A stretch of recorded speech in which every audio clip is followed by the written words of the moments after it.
blueberries, sugar. That is literally it. That is the start of something beautiful. Can you picture it? Those little deep blue orbs of goodness, bursting with flavor.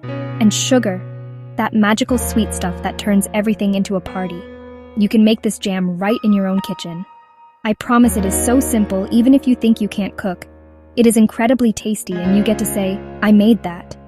You just need a few basic things you probably already have. Alright, let's get our stuff together. First, the stars of the show.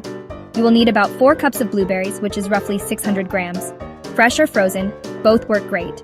Then, you need 2 cups of plain white sugar, about 400 grams. This is what makes it jam, and not just cooked fruit. We also need 2 tablespoons of lemon juice.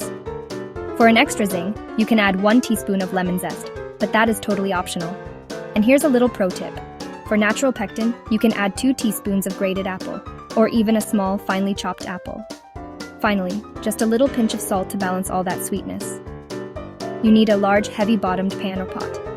A heavy bottom is key because it distributes the heat evenly and helps prevent scorching.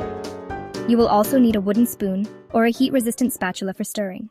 Before we even think about cooking, we need to get our jars ready. This step is super important for making sure your jam stays fresh and safe to eat. We need to sterilize them. First, wash your jars. Wash the lids too. Rinse them well. Place the clean jars upright in a large pot and cover them with water.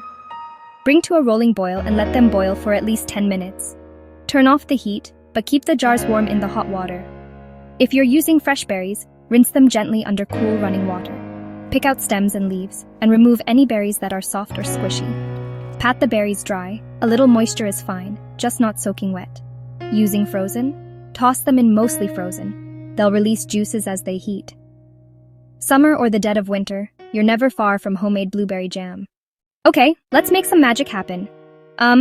Grab your large, heavy-bottomed pan and place it on the stove. Add your prepared blueberries to the pot. Now, pour in the 2 tablespoons of lemon juice. If you want extra pop, add lemon zest.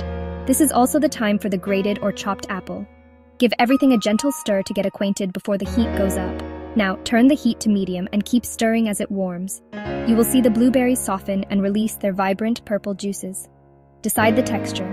For chunky, mash lightly. For smoother, mash more thoroughly. Once it is juicy, add 2 cups of sugar and that little pinch of salt, then stir, stir, stir. Keep it at medium-low until all sugar dissolves. No vigorous boil yet. Avoid grainy jam. When glossy with no crystals, raise heat to medium-high and hit a steady, rolling boil you cannot stir down. Foam may form. Skim for clarity if you like. Keep stirring so nothing sticks or burns. This is the crucial moment, the part where we determine if our cooked fruit is officially jam. Let me introduce you to my best friend, the plate test. When it looks thicker after 10 to 15 minutes of boiling, turn off the heat and grab a cold plate. Spoon a tiny amount onto the plate and chill it for 30 seconds to a minute. If the surface wrinkles and holds its shape, your jam is set. If it is runny, do not panic. Boil for 2 to 3 minutes more and test again. Different batches vary in water and pectin. Trust the wrinkle test. It is time-honored. With a thermometer, look for 104 degrees Celsius or 220 degrees Fahrenheit. Once you see that successful wrinkle, turn off the heat. Jam is ready for jarring. You watch simple ingredients transform into a jewel-toned, glossy jam, like a little science experiment you can eat. Your jam is perfectly cooked and bubbling with potential. Now it goes into hot, sterilized jars. Carefully remove warm jars with jar tongs or a folded kitchen towel. Place a funnel in the jar and ladle the hot jam in. Be very careful. It is extremely hot. Leave about 1 centimeter or half an inch of headspace for a proper vacuum seal. Wipe the rim with a clean, damp cloth so there are no sticky drips. Place the lid on and screw the band to fingertip tight. Stop at resistance, do not over-tighten. Repeat with all your jars until the jam is used up. For shelf-stable jam, cover jars with at least 1 to 2 inches of water.